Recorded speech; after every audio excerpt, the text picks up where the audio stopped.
think what I want to do is part of section 9.2. They start us right off in it. Part of section 9.2 is one of our favorite topics in math, which is word problems. So if you're curious about when it's going to happen, it happens right away.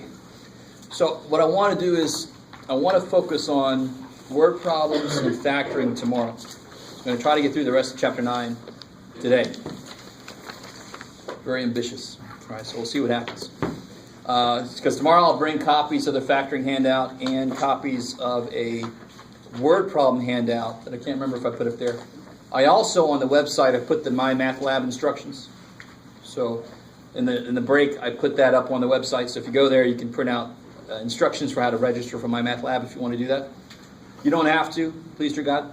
It's only if you want to. I don't totally buy into online homework quite yet, but so I make it optional. So what I want to do is talk a little bit about equations, and then we're going to leave the word problems in section 9.2 for tomorrow, and then we're just going to try to get up through 9.5. We'll see what happens. We'll see if that's too ambitious. And by the way, the last 3 problems we'll do tomorrow on that worksheet. Right? In fact, while I'm thinking about it, go ahead and pass them on.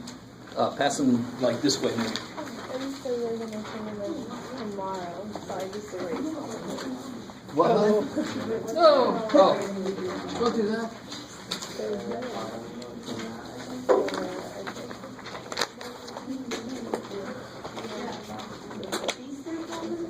We're going to do tomorrow. Okay. Oh, we're going to do them. I thought you were No, don't cut that part off. Yeah. No, this is not a part of your grade, right? So don't worry if you left a lot of these blank or something. Don't worry yet.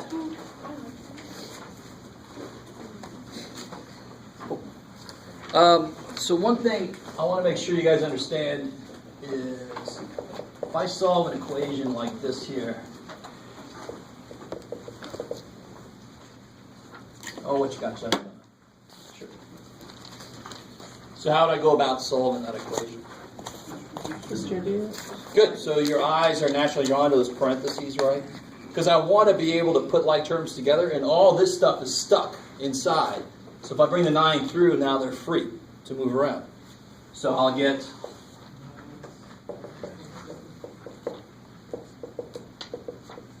coolness. All right, so you can add 27 over, and that's the only number you got there. 9x minus 7x, 2x. 5 by 2 on both sides. Yes. Now, what does that mean? And you're like, x is 15, dude. But what does that mean? What does that mean? It means it's the only answer to it. So what does that mean to be an answer to it? If x were this, then this statement would be true. I love it. It's really important to realize it's exactly what this is. It's exactly what this means. If x could be this, if x were this and it could be that, then this statement would be true. So that's what happens when I get these freaky problems. And math is I want you to realize, if I get a problem that I can't solve, in the real world, if I have this little business, I have a little banana stand, right? And I'm like, I want to make $38 billion next year. Let's set up the equations and see what I have to do. And the equations are, I can't solve them because math is saying, dude, you are not going to make $38 billion. You kind of see what I'm saying? So we'll set up equations for something we might want to do, and the math, you can't do it. You don't go, what's wrong with math? You go, oh shit, something's wrong with me. I'm starting with these stupid, bogus assumptions, right? So if I had a problem like this,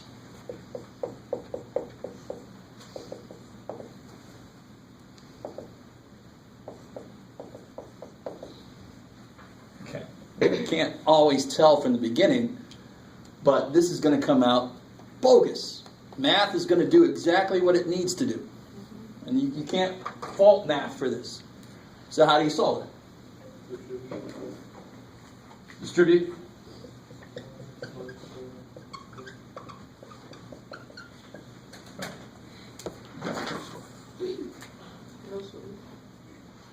Let's get there together. 4x minus So you get 1. 4x minus 1 equals 7 plus 4x. Now how do you get your x's together? Subtract 4x. Subtract 4x, good. And I always get people, you got such big hearts. You're like, I want to save the x. And somehow x is still there. I saved it. No, if it wants to go, let it go. Right. 4x minus 4x is 0. So you get negative 1. 4x minus 4x is 0. I haven't had anybody do this yet, but I want to have somebody come up and say, I've proven that negative 1 is 7. So if I owe you $1, you actually owe me 7. No, don't get too optimistic. So what this really tells you, now again, remember, what did I say here? When this is true, then this is true. Is this ever true? No. So is this ever true? No. So it was bogus to start with. We didn't know it until we got here. So this is math. This is the only way math can say, dude, it was bogus. Right? Math can't stand up and say that. It would be really freaky. I don't even know what it would look like. It's bogus. I don't know. So this is the only way it can communicate with us. Right? It says, all right, dude, if you want to write that, I can write that. And then we go, oh, shit. So what's the answer? Don't do this and circle it. No, it's no good. No solution. No solution. Or, yeah, I like the empty set. That's fine. You know what that means? So don't make your zeros like that, because that actually means no solution. It means the empty set. What's the set of all the numbers that work? It's empty. All right, there you go. That means no solution. So, or you could just say no solution. Cool. You must say, if you don't say no solution or give me some idea that you know that, you're going to lose points, because that's the main part of that problem is there is no answer. Don't circle this. Don't just do that and stop. You got to tell me what the answer is, and in this case, there is no answer. You got to tell me that. You guys with me? The other weird thing that could happen would be not that there's no solution, but that there's infinite number of solutions. So, and that would be sort of like a, this is called, not surprisingly, this is called a contradiction. It's a contradiction, it doesn't work. It's inconsistent. That's another way to say it. This is the one you see most often, inconsistent. It's not a consistent equation. It's inconsistent with itself. It doesn't work. This one would be called an identity because, just look at this. Doesn't this look like the definition of something? What's that the definition of? Distribution, right?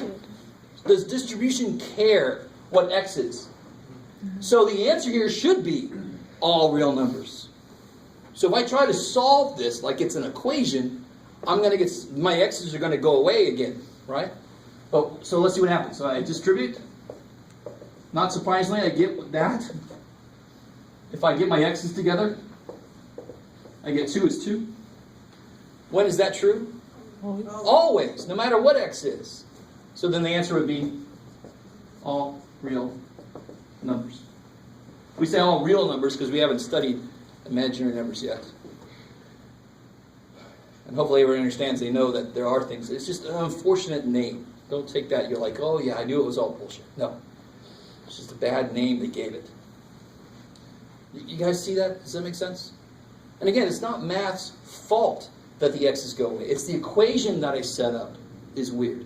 And life is going to be like, life is messy. So math tries to model life. So of course math is going to be messy sometimes. It's not math's fault. It's life. Okay. Coolness. That's the one thing I want to point out about equations. What about inequalities? You know, like less than, greater than, or equal to, stuff like that.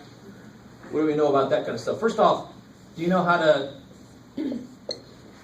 show the answer to that visually? Yeah. Good. So you draw a number line. Let me see this book. I can't remember now. Does it agree with me? Yes. Cool. Yeah. Draw a limit line. 7 is obviously the most important point. A few more points just to anchor it. Yeah, you used to put an open circle. Do you notice my tense in that? We're going to do something a little bit better now. You're all like, God damn it. But, so instead of putting an open circle, you put parentheses, right? So what does an open circle mean? It means you don't... It's not equal to. Yeah, it's not allowed to be equal to. You don't include it. You guys kind of with me? So instead of putting an open circle, I'm going to put a parenthesis, but I want to face it in the right direction. Which way would I shade? Up, for 2 reasons. One reason is, where are the numbers bigger than 7? Up. And that's pointing in what direction? Up. Yeah, so if the variable is on this side, that is actually a arrow saying shade that way. In this case, you with me? So if you shade this way, I want my parenthesis opening like that. How are we doing so far? So instead of an open circle, just make half of an open circle, facing the right way. Has anybody ever seen that before? This is leading into something called... Isn't that a math one? Yes, exactly. It's in the book too. So we're getting away from the little circle dudes. And the biggest reason we're getting away from that is because we want to use something called interval notation. Interval notation is a little more compact way of doing that. I don't want to draw a number line. I want to be very specific. I want to say, where do my answers start? Almost at 7, right? And how far do they go up? Beautiful, up to infinity. Put the parenthesis on the 7. And think about this, infinity. Can I include infinity? No. Can you find infinity on the number? I love it when somebody does that. I'm like, holy shit, what's that? Right, that's Nirvana. I don't know. If you find infinity, that's you basically made it to Nirvana. Not the band, but the state of mind. Right? Yeah. So I always put a parenthesis there because you can't catch infinity. Infinity is a process that will always be one step ahead of you forever. Yes, ma'am. But for the 7, the side of the 7, wouldn't it be like a... No, that would be if it was equal sign. Yeah. So if this, so that's this case would be this. These would be the answers visually in interval notation. So what if it would have been x, let's say greater than or equal to 7 instead? How would that change? It has a bracket. Bracket. And the reason, and the way I remember bracket is I want to include it. Blah blah blah. So I use part of the letter I for include. The bracket, the hard bracket. So it would look exactly the same as this, except I have a bracket instead of a parenthesis. And the interval notation would still be 7 up to infinity, bracket, parenthesis. How are we doing so far? Have you guys seen interval notation before? Hopefully. If you haven't, it's exactly coming off the picture. Yes, ma'am. So the bracket is including the... Good. I love it. So here's a really good way to look at it. Back when we did circles, it was an open circle because you shade the answer in, right? So I would use a closed circle. For this one, I would use a closed, we put it in.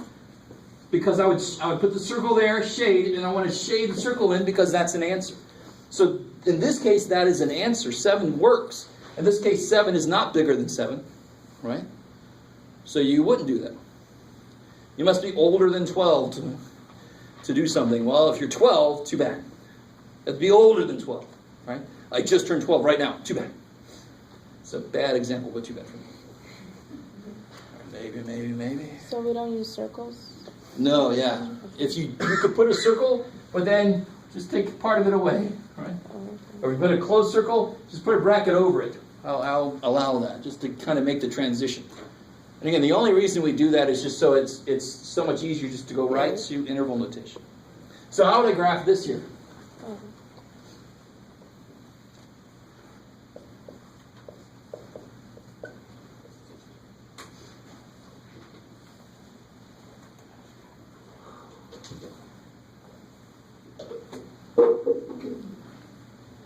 How would you graph it? Yes, how would I graph it? X is greater than -2. That's true. X is bigger than -2. Oh. And X is less than or equal to 8. So it can't go forever above -2 because it's got to be below 8. So it's kind of contained. I'll call this a sandwich. All right, the -2 and the 8 are my bread. I'm going to shade in the middle of my jam or whatever you like with your sandwich. You call it a sandwich if it's yummy. Right? I don't like yummy. So the most important points are -2 and 8, of course. What's going to go on the -2? Parenthesis, because I'm not allowed to. So if you put an open circle, you just put half of it. And of course, what's going to go on the 8? Bracket. And you guys see why I'm facing them the way I am? Yeah. You always have to face in the direction you're going to shade. So it's always kind of, in this case, they're containing the answers between them. Now, what's really nice about this problem is interval notation is stupid easy. Bam, bam, comma, bam, bam.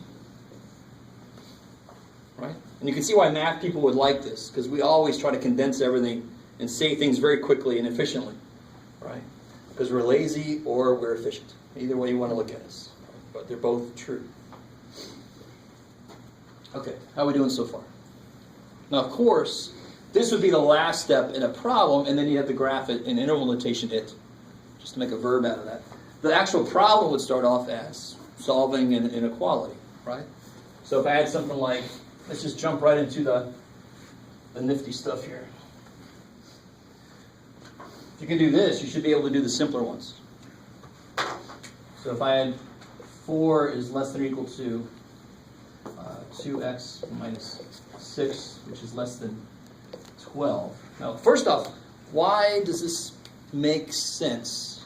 It's a weird question to ask, but 4 is smaller than something, which is smaller than 12. So at least 4 is smaller than 12, that makes sense. If I put a 2 there, the whole damn thing is bogus. Screw it. There's no way. 4 can't be less than 2. It's no good. All right. How do I solve this thing, though? How many sides are there? 3. There's a left side, a right side, and an inside, right? So whatever you do to one side, you must do to all the other sides. It's just that before we only had 2 sides. Now we got 3. So what's the first thing you want to do? If you only had that, what would you do? Subtract 2. Add 6. You're trying to get x by itself, right? You'd add 6. So now you're just going to do that everywhere. So add 6, add 6, add 6.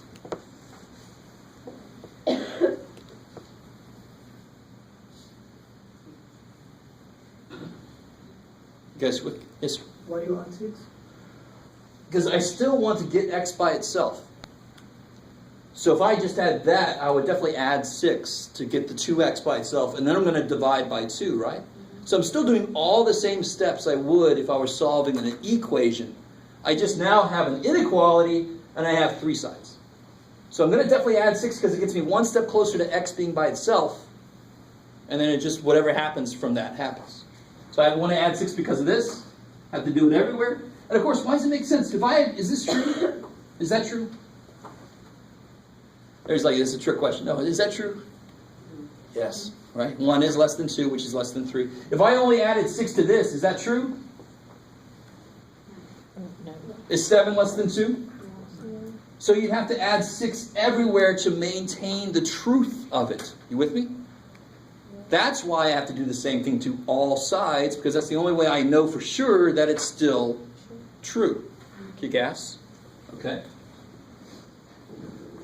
So what do I get here? 10. 10. 2x. 2x. 18. 18. Divide by 2. Divide by 2. Everywhere. Don't forget some little dude. If something becomes 0, it doesn't go away. It's 0. 0 is still something. He's not nobody. You kind of with me? So don't lose him just because it becomes 0. But this is nothing to become 0. Here I get 5.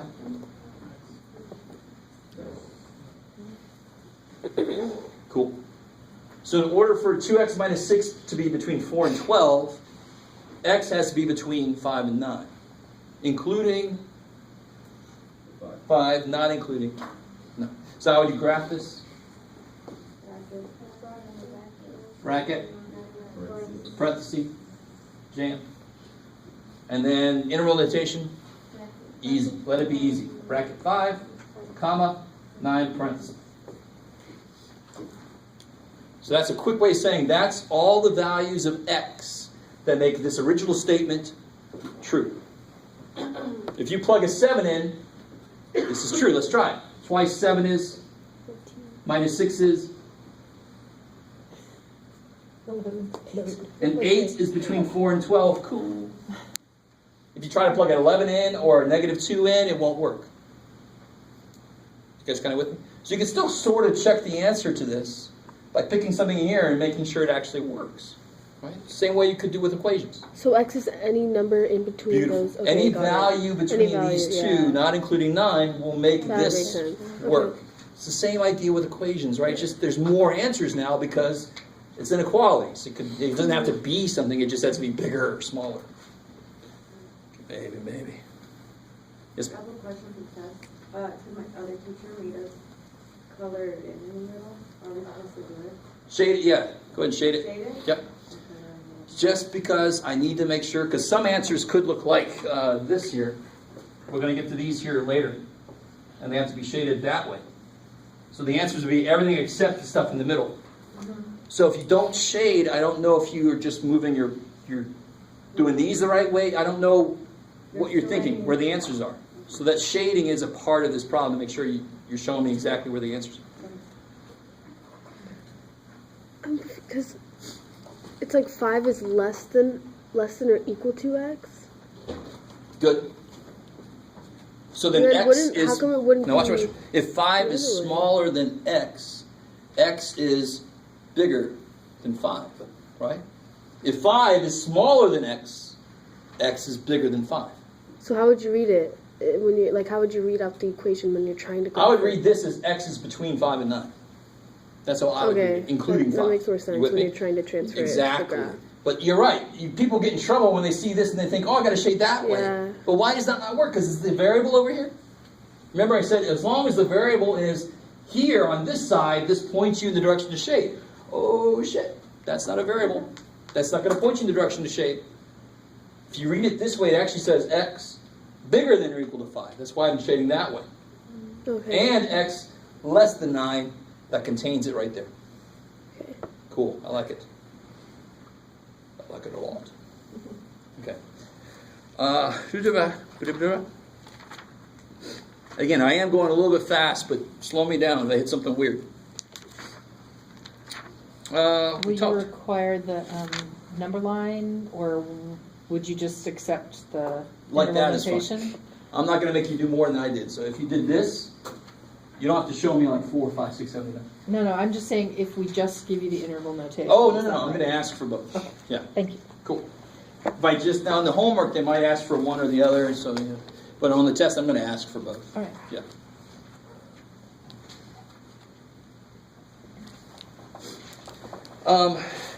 We already talked a little bit about graphing, and I know that graphing gets a little bit weird. I want to jump into something that a lot of us haven't really done much with yet, just to kind of get into something, and then we're going to go back to lines. So I actually want to start with something like this.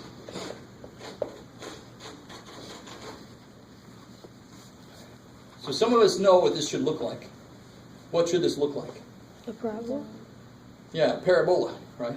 Parabola. So, of course, that looks like what? U, right? That or upside down, maybe. So I kind of know what this should look like. In fact, any even power here would be a U. The higher the power, the quicker it goes up. And the really, well, I won't get too weird yet. Let's just stick with this. If I needed to graph this, though, what's a really good way to do that? Besides putting it in the computer or the calculator. Select X and get Y. I like it. So make an X, Y, T. So what's a good number to put in there? 0. 0 is good. So I normally, if it's a function I'm not entirely certain where it is, I'm going to put 0 for sure, some negatives, and some positives. So normally I would do -2, -1, 0, 1, 2. That's my go-to set of 5. For a line, you really just need 2. But the minute you start getting curves, you need more points, because you don't know where the hell that thing's going to turn, and if it's going to turn again, and oh shit. Right? If it's squared, it can only turn once. But if it's cubed, it can turn twice. If it's to a 4th power, it could probably turn at most 3 times. Do you see the relationship?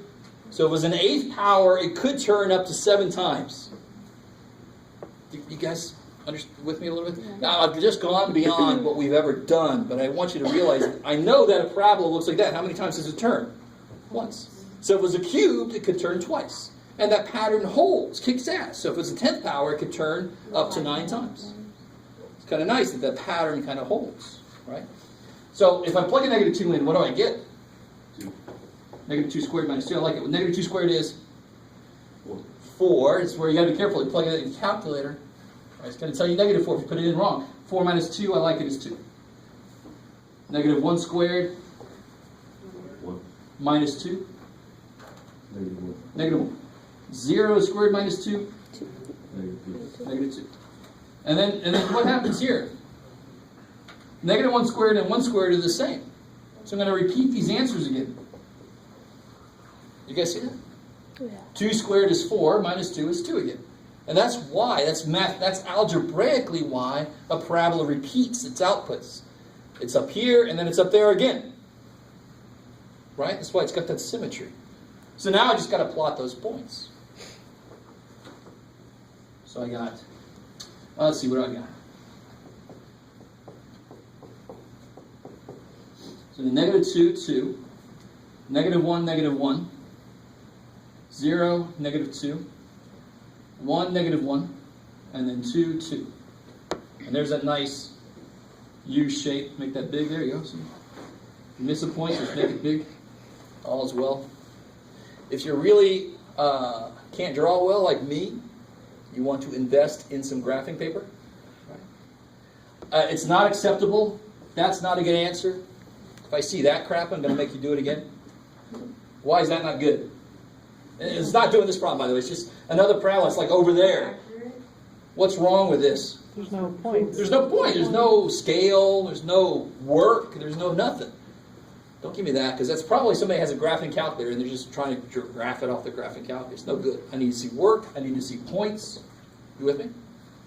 Just be very careful. How are we doing so far? Is that cool? Let's talk about another kind of funky function. Well, hello. What does this function do?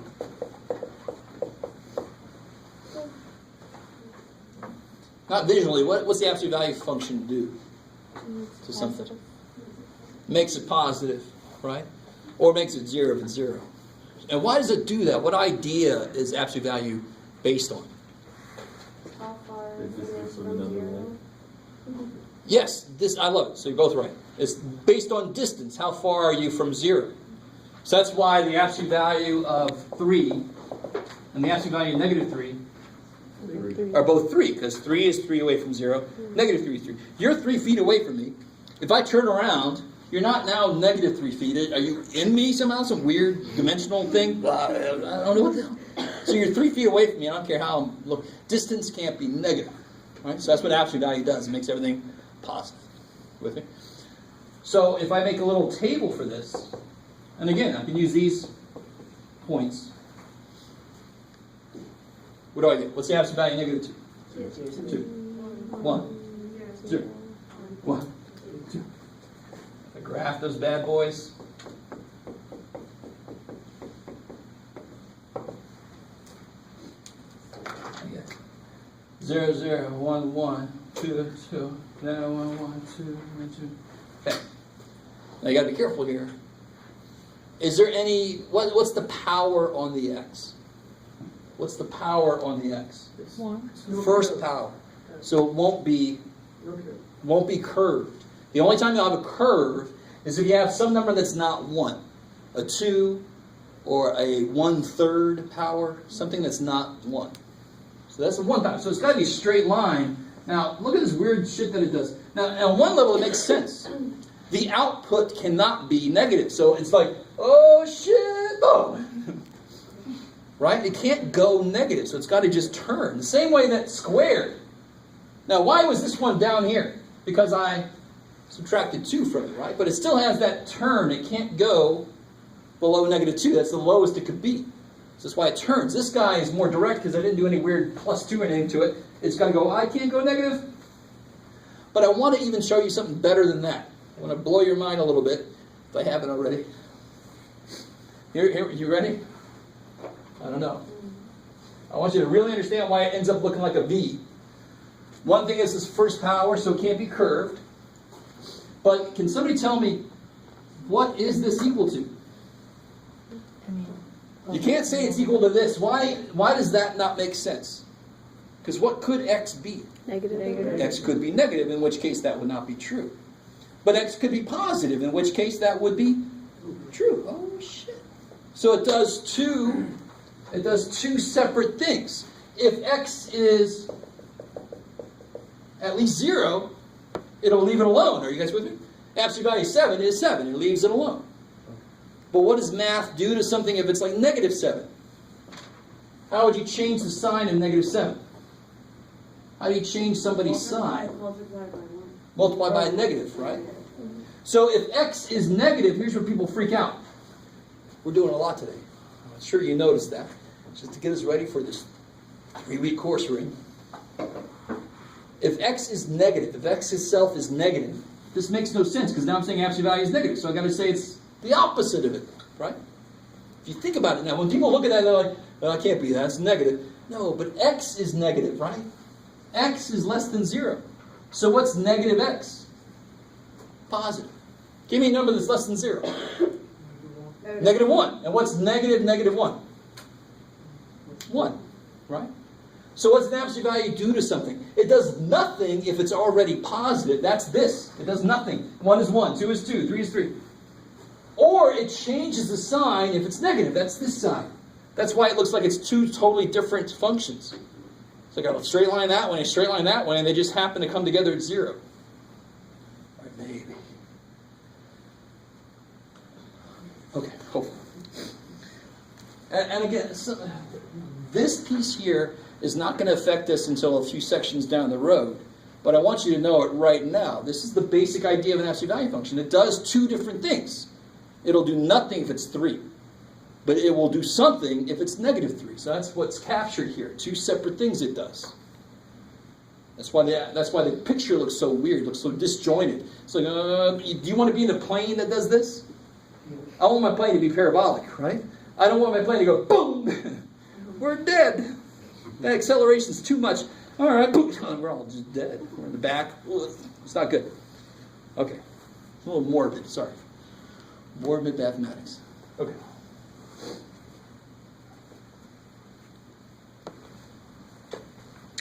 All right. And so at the tail end of section 9.3, they have some of this. But 9.3 is mostly about mx plus b stuff, right? We talked a little bit about that earlier. It's about finding slope. So can you find the slope between negative 1, 4, and 4, 7? Let's just see minus plus plus. Over. I like it. So slope, which we give it letter m, in words it's rise over run. And of course, if I rise, what letter changes? If I rise, 1, 2, 3, what letter is that? What axis am I on? The y-axis. So rise, y's. Gotta love when it rhymes. Right? So rise is the change in y's. Run is the change in the other dude. Or the other one. There you go. It rhymes too. Rise, change in y's. Run is the other one. x2 minus x1. That should look very familiar. Right? This is how you do it algebraically. If I had a graph, I could just count. How much do I go up and how much do I go over between 2 points? I would just use the idea directly. Here, I want to use the algebraic problem, the algebraic way of looking at it. So what would the slope be here? You can pick. You can even label it. You can say that's x1, y1, x2, y2. All that really matters is that you go the same way. So if you do 7 minus 4, you have to do 4 minus negative 1 on the bottom. Otherwise, you got your slope wrong. You got your negative sign in the wrong place. Maybe. That's really all. The only reason we have 2's and 1's is just to say, go the same way each time. So if you do 7 minus 4, you get 4 minus 1. No, 4 minus negative 1. 5. 5. So the slope between those two is 3/5. If I change x by 5, y changes by 3. So that's a gentle slope, right? You guys kind of with me? That would be maybe like a ramp going up somewhere, right? Not the steps that just go up really fast. Maybe. Now, what if I wanted to find the equation of this line? So step 1 is that. Step 2, what's the equation of this line?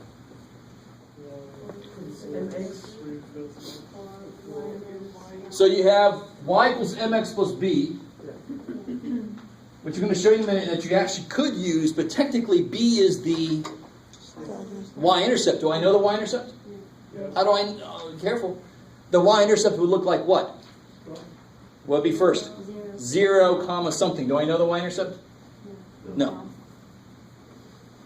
So I technically couldn't really use that directly, although you could. I'll show you in a minute. What's the other, you gotta love this, that's a math teacher for you. What's the other equation for a line? Do you guys remember? Y minus y1 equals m parentheses x minus x. Kick ass, right? And I really want you to see, I don't want to spend a lot of time on this. Do you see a connection between this and this?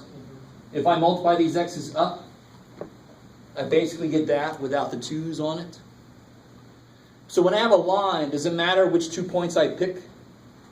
Any 2 points I pick will always come out to equal the same m, right? Otherwise, what would happen with my line? If it comes out different somewhere, then it must have turned. Then it's not a straight line. So if I have a straight line, it shouldn't matter which points I pick. So this equation says I don't need to put a 2 there. I just let this be any damn point I want. And this is some point that you have, right? So this one is called point slope form, because math people are creative. What do we call it? It's called point and slope. We call it point slope. We're smart. Don't get any better than that, sorry. So here, the beautiful thing is I just have to plug and chug. What do I know? Pick a point. I've got 2 points. You can pick either one. Which one do you want? 47. 4, 7, okay. So I'll use 4, 7. And what's the slope? We already figured it out, it's 3/5. So I know what m is. I know what x1 and y1 are, because there's my point I'm using, right? Just got to plug and chug. So this is any y. So it's y minus a specific y. So when you see a subscript, it's a specific thing. When there's no subscript, it has to represent any possible value, right? So y1 is the y piece of the point I'm using, and what's that? 7. M is 3/5. We figured that out in the first step.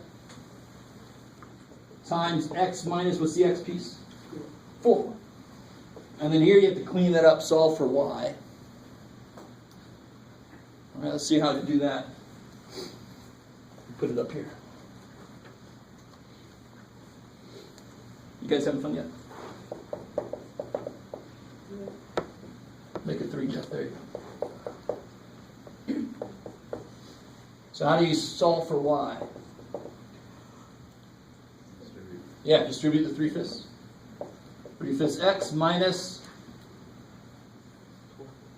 12/5. I like it. Some of you guys are like, isn't the problem over yet? God. I can feel that emanating from some of you. You're like, yeah, make jokes about it, man, but that's exactly how I feel. And then, of course, I'd add 7. But I can't add 7 to this unless I have... I don't have 7/5, but I have to force 7 to be 7/5, right? Right now it's 7 over 1. So how to make it over 5? Multiply by 5. So what's negative 12/5 plus 35/5? Negative 12 plus 35. So you're effectively subtracting those, right? 23. 35 minus 12. 23. 23. Plus. I have a question real quick. How'd you get 7.5? No, it's times 5. Oh. Because it's 7, Yeah, okay. so I got to multiply by 5. Yeah. Cool. That was awesome, Jeff. Let's do it again. So real quick, I told you I'd show you this. Some of you guys know how to do this. I could have used this from the beginning. That's done. Over with. Done. But you can use this. Even though I don't know the y-intercept, you can actually solve for the y-intercept. Pick a point. 4, 7. Let's use 4, 7 again. So what's the slope? 3/5. If I'm using the point 4, 7, what's x? 4. And what's y? 7. So now I can solve for b. So that's a completely valid way. You never have to use y minus y1 if you don't want to. You actually don't have to ever use it. You can always just solve for b this way. I wanted to show it to you once just because it exists. But then you can always do this. Now 7 equals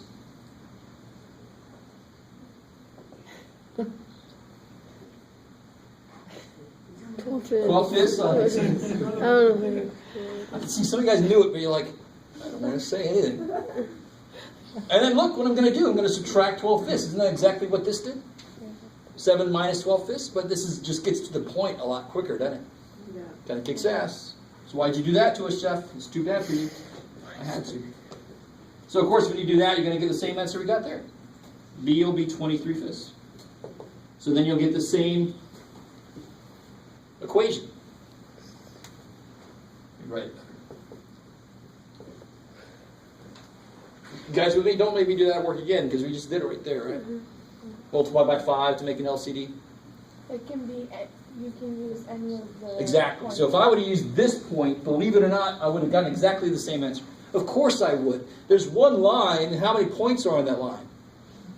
Infinite number. So any of them should give me the equation of that line. It doesn't matter which one you pick.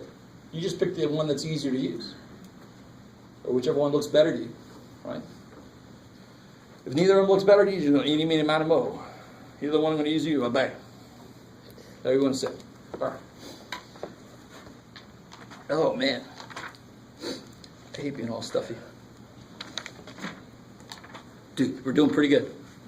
You guys are still looking towards me. That's a good sign. Let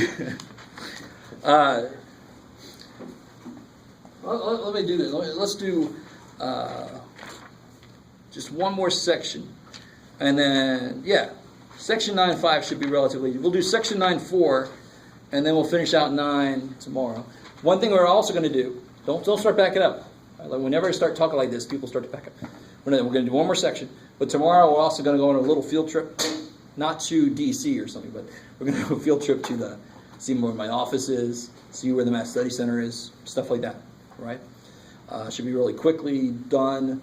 Tomorrow, don't forget also, I already said this once, but then we already forget what's happening tomorrow, first thing. There's going to be a quiz, I like it. And it's going to be just over basic stuff. It's not going to include factoring. It's going to include basically everything I'm going to cover today could be on that quiz tomorrow, right? So there won't be any word problems. There won't be any factoring. There will be stuff like inequalities, equations, what we're about to talk about now. Graphing could be on there, right? You guys kind of with me? Okay, all right.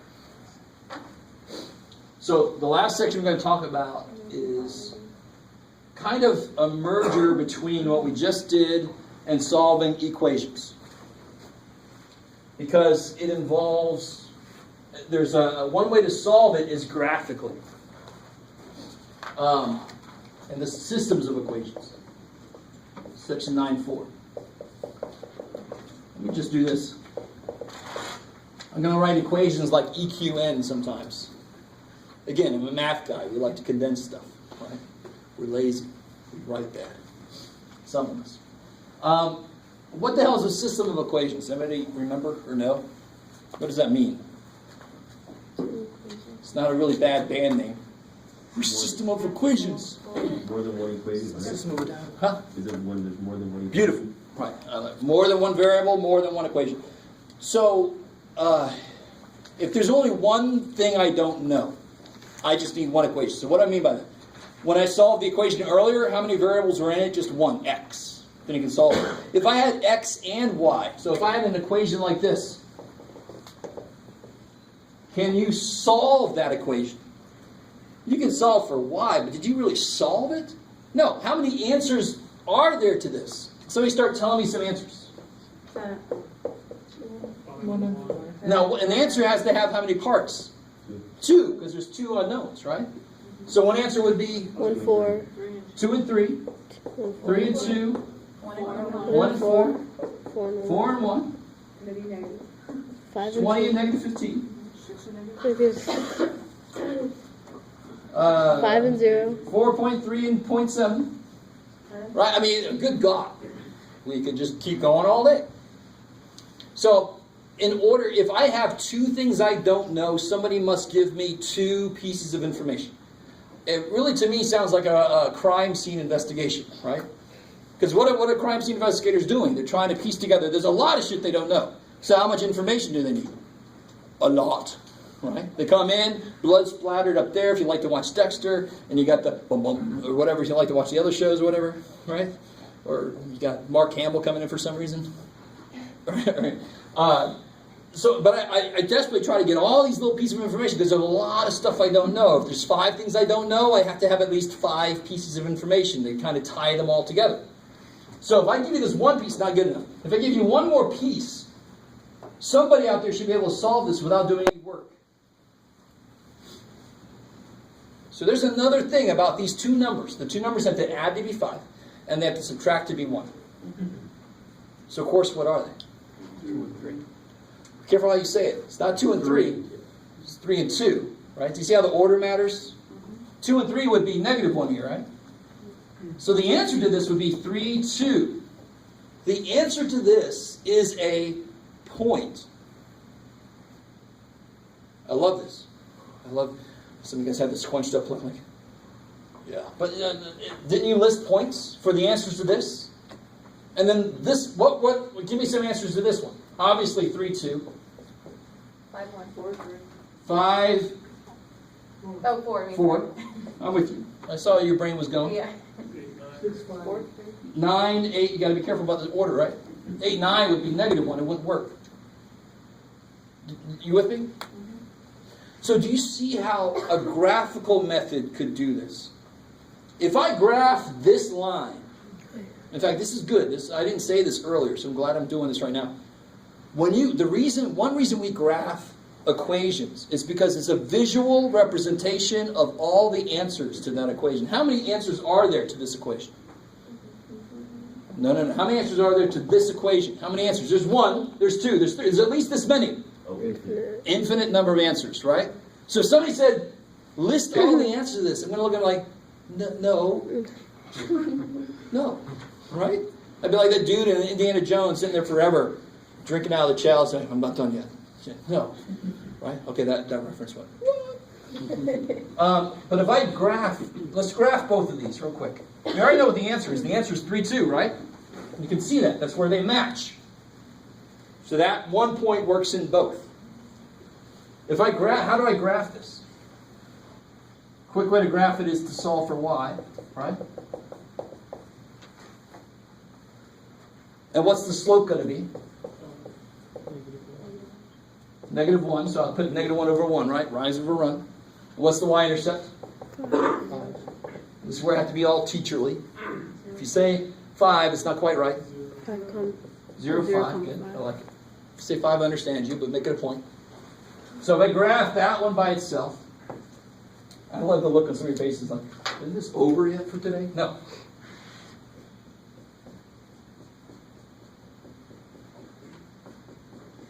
Okay, that's exciting. 0, 5, and then from there I go down 1, over 1, down 1, over 1, down 1, over 1. My suggestion when you do these graphically is to do a few more steps than you normally would do. Because you're going to have to graph the other line on top of that and see where they meet. So if this line is a graphical representation of all the answers to that equation, oh shit, that means that whatever this point is here is going to do what? What would that point do in this equation? It would make it true. You guys with me? So the guy that asked me to list all the answers to that, there they are. It's not all of them. Yeah, it is. Just keep going that way, you get all of them. You keep going that way, you get all of them. Next question. Right? We did an infinite amount of work. Because you just have to follow it and you get all the answers. You guys kind of with me? That's one reason why we graph them is because it's the quickest way to say what are the answers. There they are. On top of that, graph the other dude. So what do I have to do with this guy first? Before I can graph him? Those of you at home, if you're homesick, there you go. Change it. Subtract x. All right, subtract x. So -y equals -x plus 1. Divide by negative. This is where people make these negative mistakes. So let me show you something. I wouldn't do that. If my y is negative, I would do this. Add y, subtract 1. Bam. Do you guys see that? It's a little thing, but it's so easy to make a mistake. And you make one mistake here, you ain't never going to get the answer. Right. So y equals x minus 1. What's the slope? 1. What's the y-intercept? 0, negative 1. So 0, negative 1. Then I go,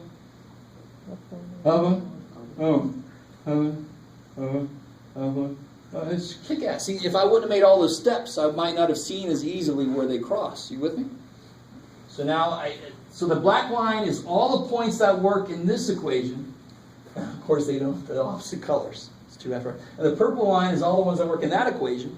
So the answer to the system is any points that work in both. And of course, that's this point. What point is that? 3,2. The one that we figured out already. So somebody might be like, why don't I just do this all the time? Because it's not always going to be easy like this was, right? That's why you maybe don't want to do that way all the time. Start with a nice easy one. Yes, ma'am.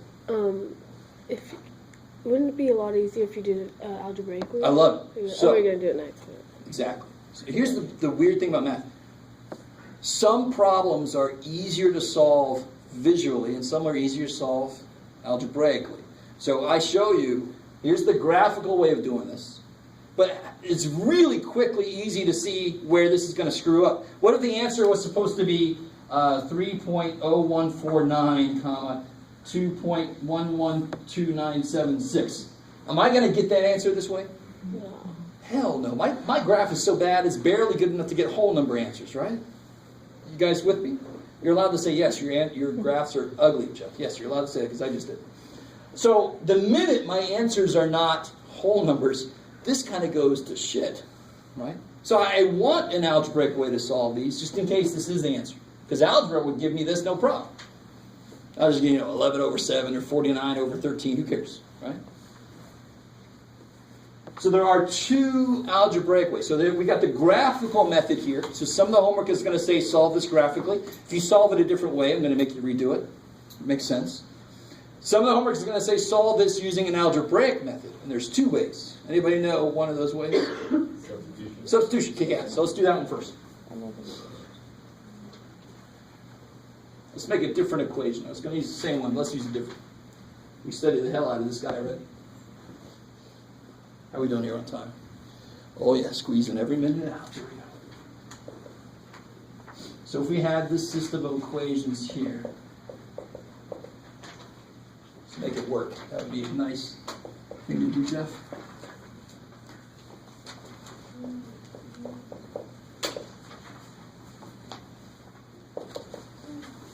How do you think I made that work? How do you think I made a problem that I know is going to work? What was I thinking right now? You're all like, I don't know what the hell I am. Because if I just put numbers up there and letters, I'm probably going to get really disgusting answers. I didn't want to do that yet. Right? I want to start off with just the idea. So the way you make an answer... no, you just... I think you're going beyond what the point. I start with the answer, right?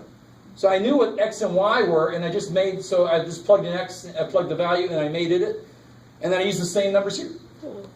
Right? So I already know what the answer is going to be. That's how I made that problem. Now, in the real world, these would come from, this is the equation for the comet, and this is the equation for the missile I'm firing at it, and I want them to meet so that we all live. You with me?